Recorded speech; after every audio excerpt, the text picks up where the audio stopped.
So when it comes to factory, you have to add all the factory related indirect items. Either it may be indirect material or indirect expenses and indirect labor. So oil, cotton waste, grease, coal, fuel, gas, water, steam, consumable store. These are all called as consumable stores ಅಂತ ಹೇಳಿ ನಾವು ಕರಿತೇವೆ. Machine ಅನ್ನು maintain ಮಾಡಲಿಕ್ಕೆ use ಮಾಡುವಂಥ ಕೆಲವೊಂದು items. Then work stationery. Works ಅಂತ ಹೇಳಿದರೆ ಏನು? ಫ್ಯಾಕ್ಟ್ರಿ. ಆಲ್ವೇಸ್ ರಿಮೆಂಬರ್, ಫ್ಯಾಕ್ಟ್ರಿ ಅಂತ ಹೇಳಿದರೆ ವರ್ಕ್ಸ್ ಅಂತ ಹೇಳಿದರೆ ಫ್ಯಾಕ್ಟ್ರಿಯಲ್ಲಿ ವರ್ಕ್ಸ್ ಆಗುವಂಥ. So work stationery.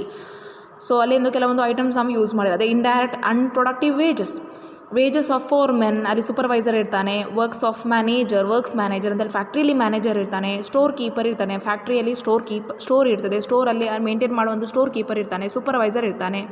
ಇನ್ಸ್ಪೆಕ್ಟರ್ ಅಂತ ಇರ್ತಾನೆ. ಡ್ರಾಯಿಂಗ್ ಆಫೀಸ್ ಸ್ಯಾಲ್ರಿ ಅಂತ ಹೇಳಿದರೆ ಕೆಲವೊಮ್ಮೆ ಡಿಸೈನ್ ಮಾಡಲಿಕ್ಕೆ, ಈ ಪ್ರಾಡಕ್ಟನ್ನು ಡಿಸೈನ್ ಮಾಡಲಿಕ್ಕೆ ಅಲ್ಲೊಂದು ಕೆಲವೊಂದು ಡಿಸೈನರ್ ಇರ್ತಾರೆ. ಅವರನ್ನು ಡ್ರಾಯಿಂಗ್ ಆಫೀಸ್ ಸ್ಯಾಲ್ರಿ, ಅವ್ರಿಗೆ ಕೊಡುವಂಥ ಸ್ಯಾಲ್ರಿ ಆಗಿರ್ಬೋದು.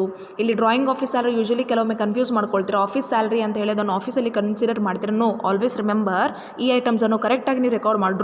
ಡ್ರಾಯಿಂಗ್ ಪ್ರಾಡಕ್ಟ್ ಡ್ರಾಯಿಂಗ್ ಮಾಡುವಂಥ ಅದನ್ನು ಎಲ್ಲಿ ಮಾಡ್ತೇವೆ ಅಂತ ಹೇಳಿದರೆ ಫ್ಯಾಕ್ಟ್ರಿಯಲ್ಲೇ ಮಾಡೋಣ. ಸೊ ಹಾಗಾಗಿ ಇದನ್ನು ನಾವು ಫ್ಯಾಕ್ಟ್ರಿ ಕನ್ಸಿಡರ್ ಮಾಡ್ತೇವೆ. Always remember.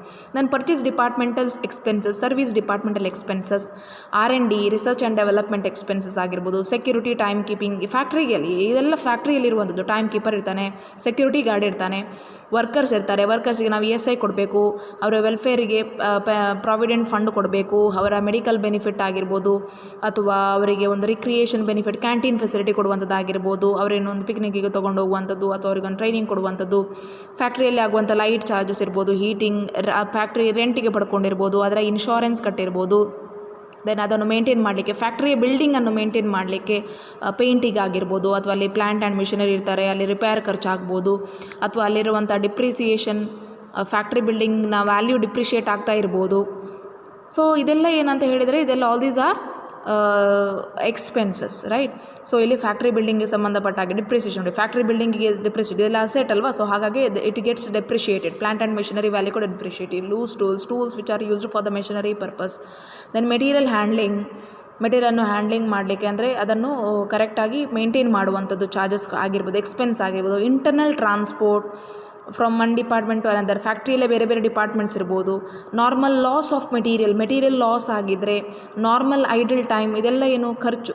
Normal idle time cost ಅಂತ ಹೇಳಿದರೆ, ಒಂದು ಆ ಮೆಷಿನರಿ ಕೆಟ್ಟು ಹೋಗಿ ಅಲ್ಲಿ ವರ್ಕ್ ಆಗಲಿಲ್ಲ ಅಂತ ಹೇಳಿದರೆ ನಮಗೆ, ನಾವು ವರ್ಕರ್ಸಿಗೆ ಪೇಮೆಂಟ್ ಮಾಡಲೇಬೇಕು. ಯಾಕಂದರೆ ಮೆಷಿನ್ ಕೆಟ್ಟು ಹೋಗಿರುವಂಥ ನಮ್ಮ ಪ್ರಾಬ್ಲಮ್, ಅದು ಅವರ ಪ್ರಾಬ್ಲಮ್ ಅಲ್ಲ. ಸೊ ಹಾಗಾಗಿ ನಾವು ಪೇಮೆಂಟ್ ಮಾಡುವಂಥದ್ದು ಮಾಡಬೇಕಲ್ವ. So normal idle time, work ಆಗದೆ ಅಲ್ಲಿ ಏನಾದರೂ ಖರ್ಚು ಆಗಿದ್ದರೆ ಅದನ್ನು ನಾವು ಐಡಲ್ ಟೈಮ್ ಕಾಸ್ಟ್ ಅಂತ ಹೇಳಿ ಕರಿತೇವೆ. So normal idle time cost of defective work, ಕೆಲವೊಮ್ಮೆ ವರ್ಕ್ ಏನು ಕಂಪ್ಲೀಟ್ ಮಾಡಿ that has become a defective which have not been used. So rectification cost ಆಗಿದೆ, ಕರೆಕ್ಷನ್ ಮಾಡಲಿಕ್ಕೆ ಕಾಸ್ಟ್. ಇದೆಲ್ಲ ಏನು ಮಾಡಬೇಕಾಗ್ತದೆ, ಆ್ಯಡ್ ಮಾಡಿ. ಇದೆಲ್ಲ ಖರ್ಚು ಎಲ್ಲಿ ಆಗುವಂಥದ್ದು ಅಂತ ಹೇಳಿದ್ರೆ, all these are the expenses related to factory. So it is recorded under the factory overhead. So ಫ್ಯಾಕ್ಟ್ರಿಯಲ್ಲಿ ಏನೆಲ್ಲ ಆಗ್ತದೆ ಅಂತೇಳಿ ಜನರಲ್ ಆಗಿ ನೆನ್ಪಿಡ್ಕೊಂಡು ಹಾಗೆ ನೀವು ಡಿವೈಡ್ ಮಾಡಬೇಕಾಗ್ತದೆ. ಬಿಕಾಸ್ ಎಲ್ಲ ಐಟಮ್ಸ್ ನೀವು ಕೆಲವೊಮ್ಮೆ ನೆನ್ಪಿಡ್ಕೊಳ್ಳಿಕ್ಕೆ ಆಗೋದಿಲ್ಲ. ಸೊ ಹಾಗಾಗಿ ನಿಮ್ಮ ಒಂದು common sense is very important here.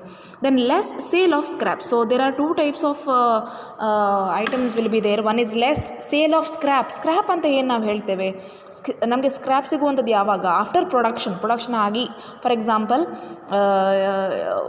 Sugar ಕ್ಯಾನಿದ್ದು ಶುಗರ್ ಪ್ರೊಡಕ್ಷನ್ ಮಾಡ್ತಾರೆ.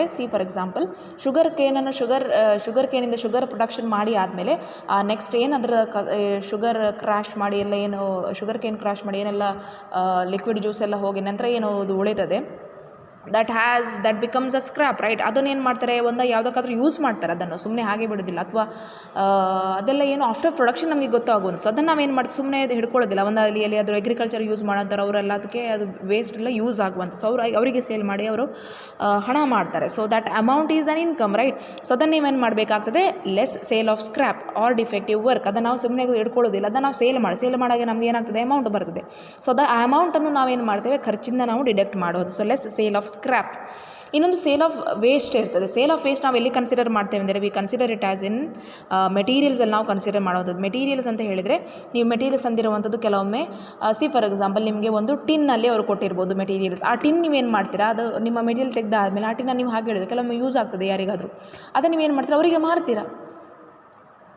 ಸೊ ಆ ಅಮೌಂಟ್ ಏನು ಬರ್ತದೆ ದಟ್ ಈಸ್ ಇನ್ ಇನ್ಕಮ್ ಅಲ್ವಾ. ಸೊ ಹಾಗಾಗಿ ನೀವು ಏನು ಮಾಡಬೇಕಂದ್ರೆ ಆ್ಯಕ್ಚುಲ್ ಖರ್ಚು ನಿಮ್ಗೆ ಎಷ್ಟಾಗಿದೆ ಅದನ್ನು ನೀವು ನೋಡಬೇಕು. ಫಾರ್ ಎಕ್ಸಾಂಪಲ್ ಈಗ 1000 ನಿಮಗೆ ಮೆಟೀರಿಯಲ್ ಖರ್ಚಾಗಿದೆ, ಅದನ್ನು ತರಲಿಕ್ಕೆ ಎಲ್ಲ ಹಿಡ್ಕೊಂಡು ನಿಮ್ಗೆ 1000 ಒಂದು ಮೆಟೀರಿಯಲ್ ಖರ್ಚಾಗಿದೆ ಅಂತ ತಿಳ್ಕೊಳ್ಳಿ. ನೀವೆಲ್ಲ ಮೆಟೀರಿಯಲ್ ಖಾಲಿ ಮಾಡಿ ಆದಮೇಲೆ ನಿಮ್ಗೊಂದು 5 ಟಿನ್ ಉಳಿತು. ಆ 5 ಟಿನ್ನನ್ನು ನಿಮಗೆ ಒಂದು 100 ರೂಪೀಸ್ ಸಿಕ್ತು ಅಂತ ತಿಳ್ಕೊಳ್ಳಿ. ಹಾಗಾದ್ರೆ ನಿಮ್ಗೆ ಆ್ಯಕ್ಚುಲ್ ಖರ್ಚು ಎಷ್ಟಾಯಿತು? 1000 ಮೆಟೀರಿಯಲ್ ನೀವು ಪರ್ಚೇಸ್ ಮಾಡಿದ್ದು, ಅದ್ರಲ್ಲಿ ನೀವು 100 ಲಾಭ ಮಾಡಲಿಲ್ವ? ಏನು ಉಳಿದ ಟಿನ್ನನ್ನು ಸೇಲ್ ಮಾಡಿ, ಖಾಲಿ ಟಿನ್ನನ್ನು ಡಬ್ಬ ಸೇಲ್ ಮಾಡಿ ನಿಮಗೆ ಏನು 100 ರೂಪೀಸ್ ಬಂತು. ಹಾಗಾಗಿ ನೀವು ಆ್ಯಕ್ಚುಲ್ ಖರ್ಚು ಮಾಡಿದ್ದು ಎಷ್ಟಾಯಿತು? ಹಾಗಾದರೆ 900 rupees. So that has to be deducted. So sale of waste ಮತ್ತು ಸೇಲ್ ಆಫ್ ಸ್ಕ್ರಾಪಿಗೆ ಡಿಫ್ರೆನ್ಸ್ ಉಂಟು. Sale of waste that is will consider in material, where ಆ sale of scrap always production ಆದಮೇಲೆ ನಾವು ಕನ್ಸಿಡರ್ ಮಾಡುವಂಥದ್ದು. Then it comes to the opening stock of work in progress. ಇದೆಲ್ಲ ನಿಮಗೆ ನಾನು ಸಿಂಪಲ್ ಫಾರ್ಮೆಟ್ ಹೇಳುವಾಗ ಎಕ್ಸ್ಪ್ಲೇನ್ ಮಾಡಿದೆ. Closing stock of work in progress the total will B consider as factory cost. For this you have to add ಆಫೀಸಿಗೆ ಸಂಬಂಧಪಟ್ಟಂಥ ಎಲ್ಲ ಖರ್ಚು ಯಾವುದಂತ ಹೇಳಿದರೆ, ಆಫೀಸ್ ಸ್ಟಾಫ್ ಇರ್ತಾರೆ, ಅಲ್ಲಿ ಅಕೌಂಟೆಂಟ್ ಇರ್ತಾನೆ, ದೆನ್ ಆಫೀಸಲ್ಲಿ ಟೆಲಿಫೋನ್ ಚಾರ್ಜಸ್ ಇರ್ತದೆ, ಪ್ರಿಂಟಿಂಗ್ ಆ್ಯಂಡ್ ಸ್ಟೇಷನರಿ, ಪೋಸ್ಟೇಜ್ ಇರ್ಬೋದು, ಪೋಸ್ಟ್ ಮಾಡುವಂಥದ್ದಾಗಿರ್ಬೋದು ಅಥವಾ ಫೋನ್ ರಿಸೀವ್ ಮಾಡೋದಾಗಿರ್ಬೋದು. ಅದಕ್ಕೆ ಆಫೀಸಿಗೆ ಬಿಲ್ಡಿಂಗ್, ಯಾಕಂತ ಹೇಳಿದರೆ ಫ್ಯಾಕ್ಟ್ರಿಯಲ್ಲಿ ಇದ್ದ ಪ್ಲೇಸಲ್ಲೇ ಆಫೀಸ್ ಬಿಲ್ಡಿಂಗ್ ಇರಬೇಕಂತ ಇಲ್ಲ. ಕೆಲವೊಮ್ಮೆ ಫ್ಯಾಕ್ಟ್ರಿ ಯಾವುದೋ ಒಂದು ಪ್ಲೇಸ್ ಇರುತ್ತೆ. ಫಾರ್ ಎಕ್ಸಾಂಪಲ್ ಫ್ಯಾಕ್ಟ್ರಿ ಮ್ಯಾಂಗ್ಳೂರಲ್ಲಿ ಇರ್ಬೋದು, ಆಫೀಸ್ ಬ್ಯಾಂಗ್ಳೂರಲ್ಲಿರ್ಬೋದು, ಸೆಲ್ಲಿಂಗ್ ಡಿಪಾರ್ಟ್ಮೆಂಟ್ ಉಡುಪಿಯಲ್ಲಿ ಇರ್ಬೋದು ಅಥವಾ ಬಾಂಬೆಯಲ್ಲಿ ಇರ್ಬೋದು. ಸೊ ಇದೆಲ್ಲ ಏನಿರುತ್ತೆ, ಬೇರೆ ಬೇರೆ ಪ್ಲೇಸಲ್ಲಿ ಇರುತ್ತೆ. ಸೊ ಹಾಗಾಗಿ ಬೇರೆ ಬೇರೆ ಪ್ಲೇಸ್ ಇದ್ದ ಕಾರಣ ನಾವು ಬಿಲ್ಡಿಂಗ್ ಬೇರೆ ತೊಗೊಳ್ಬೇಕು. ಅಲ್ಲಿ ಪುನಃ ಹೇಗೆ ಖರ್ಚಾಗ್ತದೆ ಅಂತ ಹೇಳಿದರೆ ಪ್ರತಿಯೊಂದನ್ನು ನಾವು ಖರ್ಚನ್ನು ಕನ್ಸಿಡರ್ ಮಾಡಬೇಕು. ಸೊ ಫ್ಯಾಕ್ಟ್ರಿ ಆಫೀಸ್ ಬಿಲ್ಡಿಂಗ್ ಆಗಿರ್ಬೋದು, ಆಫೀಸಿಂಗಲ್ಲಿ ಲೈಟಿಂಗ್, ಸುಮ್ಮನೆ ಬಿಲ್ಡಿಂಗಿಂದ ಕೆಲಸ ಮಾಡಲಿಕ್ಕೆ ಆಗೋದಿಲ್ಲ, ಲೈಟಿಂಗ್ ಇರಬೇಕು, heating, then sundry office expense ಇರ್ಬೋದು, ಡಿಪ್ರಿಸಿಯೇಷನ್, ಅಲ್ಲಿ ಆಫೀಸ್ ಫರ್ನಿಚರ್, ಚೇರ್ ಎಲ್ಲ ಬೇಕಾಗ್ತದೆ. ಸೊ ಆಫೀಸ್ ಫರ್ನಿಚರ್ ಇರ್ಬೋದು, ದೆನ್ ಡೈರೆಕ್ಟರ್ಸ್ ಇರ್ತಾನೆ, ಅಲ್ಲಿ ಟೆಲಿಫೋನ್, ಟೆಲಿಗ್ರಾಫ್, ಪೋಸ್ಟೇಜಸ್, ಆಡಿಟರ್ಸ್ ಇರ್ತಾರೆ, ಲೀಗಲ್ ಎಕ್ಸ್ಪೆನ್ಸಸ್, ಇಲ್ಲ ಕೇಸಿಗೆ ಸಂಬಂಧಪಟ್ಟಾಗೆ, ಲೀಗಲ್ ಡಾಕ್ಯುಮೆಂಟಿಗೆ ಸಂಬಂಧಪಟ್ಟಾಗೆ ಲೀಗಲ್ ಚಾರ್ಜಸ್ ಎಲ್ಲ ಇರ್ತದೆ, ಬ್ಯಾಂಕ್ ಎಕ್ಸ್ಪೆನ್ಸ್ ಅದೆಲ್ಲ ನೋಡ್ಕೊಂಡು ಡಾಕ್ಯುಮೆಂಟೇಷನ್ ಪ್ರಾಸೆಸ್ ಎಲ್ಲ ಎಲ್ಲಿ ಆಗುವಂಥದ್ದು, ಆಫೀಸಲ್ಲಿ ಆಗುವಂಥದ್ದು, ಮ್ಯಾನೇಜ್ಮೆಂಟ್ ಇನ್ಸ್ಟ್ರಕ್ಟ್ ಮಾಡುವಂಥದ್ದು. ಯೂಶ್ವಲಿ ನೋಡ್ಲಿಕ್ಕೆ ಹೋದರೆ ನಮಗೆ ಇಲ್ಲಿ ಆಫೀಸಲ್ಲಿ no work actually is done, right. No work ಅಂತ ಹೇಳಿದ್ರೆ ಪ್ರೊಡಕ್ಷನ್ ಕೂಡ ಆಗೋದಿಲ್ಲ, ಸೇಲ್ ಕೂಡ ಆಗೋದಿಲ್ಲ. ಬಟ್ ಏನು ಮಾಡ್ತಾರೆ ಅವರು? ಅಡ್ಮಿನಿಸ್ಟ್ರೇಟಿವ್ ವರ್ಕ್ ಮಾಡ್ತಾರೆ. ಅಡ್ಮಿನಿಸ್ಟ್ರೇಟಿವ್ ಅಂದರೆ ಮ್ಯಾನೇಜ್ಮೆಂಟ್ ಮಾಡೋದು, ಇನ್ಸ್ಟ್ರಕ್ಷನ್ ಕೊಡ್ತಾರೆ. ಒಮ್ಮೆ ಫ್ಯಾಕ್ಟ್ರಿಯಲ್ಲಿ ಕೆಲಸ ಆಗೋದಿಲ್ಲ ಅಂತ ಹೇಳಿ, ಯಾಕೆ ಕೆಲಸ ಆಗ್ತಾ ಇಲ್ಲ, ನಮಗೆ ಲಾಸ್ ಆಗ್ತಾ ಉಂಟು, ನಮಗೆ ಅಕೌಂಟ್ ಚೆಕ್ ಮಾಡುವಾಗ ಗೊತ್ತಾಯಿತು. ಅಥವಾ ಸೇಲ್ಸ್ ಡಿಪಾರ್ಟ್ಮೆಂಟಲ್ಲಿ ಪ್ರಾಡಕ್ಟ್ ಸೇಲ್ ಆಗ್ತಾ ಇಲ್ಲ ಅಂದರೆ ಯಾಕೆ ಸೇಲ್ ಆಗ್ತಾ ಇಲ್ಲ, ಯಾಕೆ ನೀವು ಪ್ರಮೋಷನ್ ಮಾಡ್ತಾ ಇಲ್ಲ, ಅಥವಾ ಸೇಲ್ ಮಾಡುವಾಗ ಯಾಕೆ ನೋಡ್ತಾ ಇಲ್ಲ, ಅದನ್ನು ಏನು ಮಾಡ್ತಾರೆ, ಇನ್ಸ್ಟ್ರಕ್ಷನ್ ಕೊಡ್ತಾರೆ ಅವರು. ಸೊ ಹಾಗಾಗಿ they will do the management. ಹಾಗಂತ ಹೇಳಿ office administration work is very important here.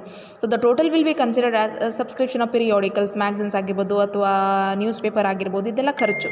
So ಇದೆಲ್ಲ ಏನು ಮಾಡಬೇಕಾಗ್ತದೆ, ಆ್ಯಡ್ ಮಾಡಬೇಕು. Then the next one is the production. The total will be cost as production cost or cost of production. For this you have to add of opening stock of finished goods, then closing stock of finished goods less.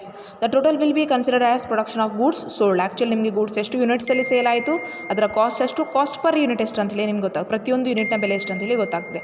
Next ಏನು ಮಾಡಬೇಕು, you have to add selling and distribution over heads.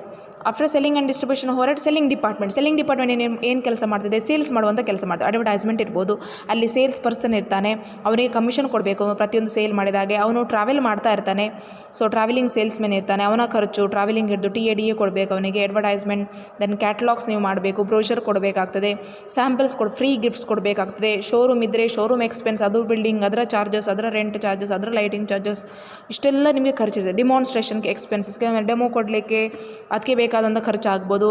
Exhibition ಮಾಡಬೇಕಾಗುತ್ತೆ ನಿಮ್ಮ product ಬಗ್ಗೆ, ಅಥವಾ sales office expense. ಇಲ್ಲಿ ನೋಡಿ, sales office expense. So it is not considered as office, it is not considered under office over head. This is sales office ಅಂತ ಹೇಳಿದ್ರೆ selling ಡಿಪಾರ್ಟ್ಮೆಂಟ್ನ office.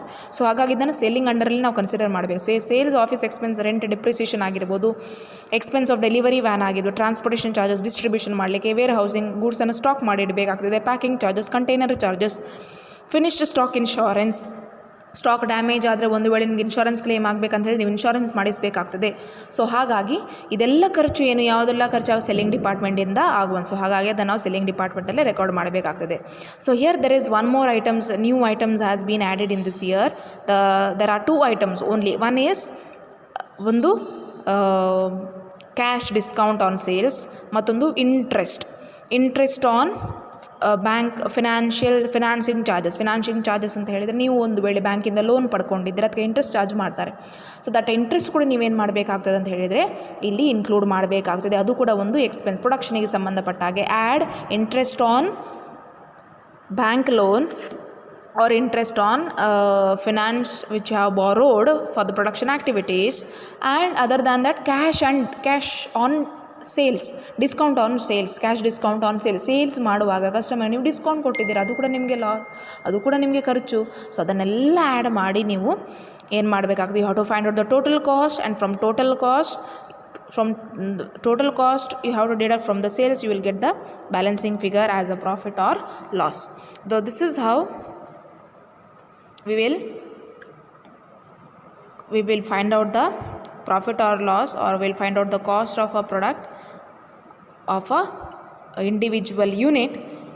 At the same time we will find out the units and the total cost of a units and the sales value of a unit. At the same time selling price of the units also we will find out in this using this cost sheet. So this is how we will do the cost sheet. So ಇದು ನಿಮಗೆ ಕರೆಕ್ಟಾಗಿ ಅರ್ಥ ಆಯ್ತು ಅಂತ ತಿಳ್ಕೊಳ್ತೇನೆ. So ಕರೆಕ್ಟಾಗಿ ನೀವು ನೋಡ್ಕೊಳ್ಳಿ ಈ ಕಾಸ್ಟ್ ಶೀಟನ್ನು. ಏನಾದರೂ ಡೌಟ್ಸ್ ಇದೆ ನನಗೆ ಕೇಳಬೇಕು. Thank you.